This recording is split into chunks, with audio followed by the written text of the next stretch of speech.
In this video we're going to take a look at how to create a time-lapse video from shooting to editing using a Canon T3i, Magic Lantern, Quicktime Player 7, and Final Cut Pro 7. First off, you'll need to install Magic Lantern on one of your SD cards.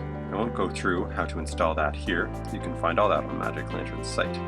A note before you get Magic Lantern, all the cards I've installed it on are no longer any good for video. The camera will automatically stop recording after a few seconds every time I try and record.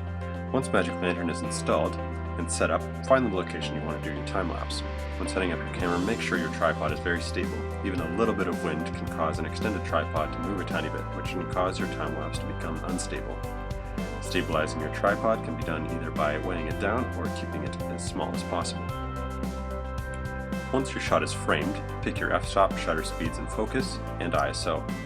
Make sure nothing is on auto. You don't want your settings changing during your time-lapse. To open Magic Lantern, press the trash button on your camera. Move your way over to the photo icon, which will say Shoot. Now down to the intervalometer and press Q. You can now select how often to take a photo, after how many seconds you want your photos to start, and when you want the camera to stop taking photos. Press Q to exit this menu when you have it set the way you want. Press Set to turn the intervalometer on. Note at the bottom of the screen, it now says approximately how long it will take to do the time-lapse you set up, and at 30 frames per second, how many seconds of footage you will get. To exit the menu, press the trash button again. The intervalometer is now on and will start taking pictures after the time you set.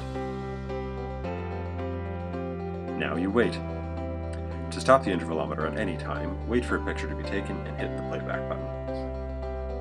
Once your time-lapse is done, it's time to bring it into your computer. Copy the files over so that each separate time-lapse is in a different folder. To create time-lapses, I use Quicktime Player 7 instead of an editing program because it uses the whole image without cropping. Open Quicktime Player 7,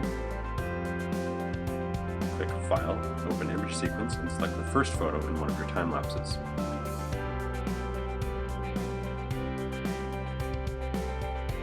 Once the video opens, you can select File and then export it the way you want. This will take a few seconds, then you will have an MOV which can be imported into Final Cut Pro.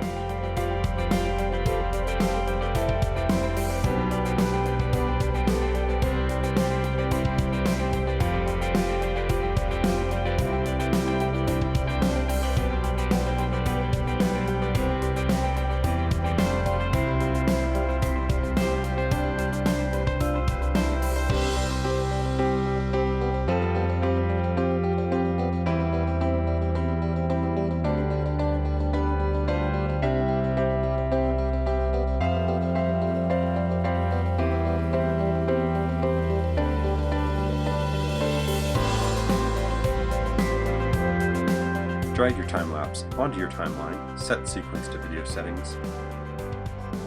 To add movement to your video, resize and move the video to where you want it to start. Then, move to the first frame, hit Ctrl K.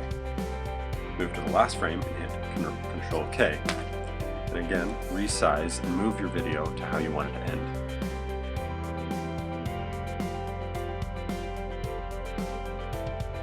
Press play and see what it looks like with the movement. If you want to speed up any of your clips, select it and hit Command J.